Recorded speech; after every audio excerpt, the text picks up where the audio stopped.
ഇത് നമുക്ക് ഹെൽത്തിയും സിമ്പിളും നല്ല രുചിയുമുള്ള ഒരു അടിപൊളി സ്മൂത്തിയുടെ റെസിപ്പി നോക്കാം. ഇതിനായിട്ട് ഒരു അവക്കാഡോ ആണ് എടുത്തിട്ടുള്ളത്. ഇതിങ്ങനെ ഒന്ന് മുറിച്ചെടുക്കാം. ഇനി ഇതിലേക്ക് കുറച്ച് പഴവും, ഏത് പഴം വേണമെങ്കിലും എടുക്കാം കേട്ടോ.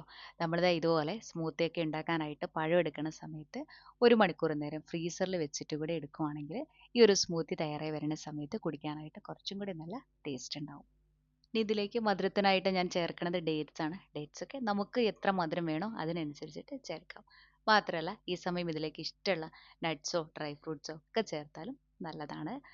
ഇനി ഞാൻ ഇതിലേക്ക് ഒഴിച്ചു കൊടുക്കുന്നത് ഫ്രിഡ്ജിൽ വെച്ച് നല്ലോണം തണുപ്പിച്ചെടുത്തിട്ടുള്ള പാലാണ്. ഇതെല്ലാം കൂടെ നന്നായിട്ടൊന്ന് അടിച്ചെടുക്കാം. ഇതിന് കുടിക്കണ സമയത്ത് ചെറുതായിട്ടൊന്ന് കടിക്കാൻ കിട്ടുന്നതിന് വേണ്ടിയിട്ട് ഇതിൻ്റെ മുകളിലായിട്ട് കുഞ്ഞായിട്ട് അരിഞ്ഞെടുത്തിട്ടുള്ള കുറച്ച് കശുവണ്ടിയും കൂടെ ഇങ്ങനെ ഇട്ട് കൊടുക്കാം. അപ്പോൾ ദാ ഇത്രേ ഉള്ളൂ ഈ ഒരു അവക്കാഡോ സ്മൂത്തി. വളരെ സിമ്പിളും ഹെൽത്തിയുമായിട്ടുള്ള കൂടുതൽ നല്ല റെസിപ്പീസുമായി നമ്മുടെ ഈ പേജ് ഒന്ന് ഫോളോ ചെയ്യാനും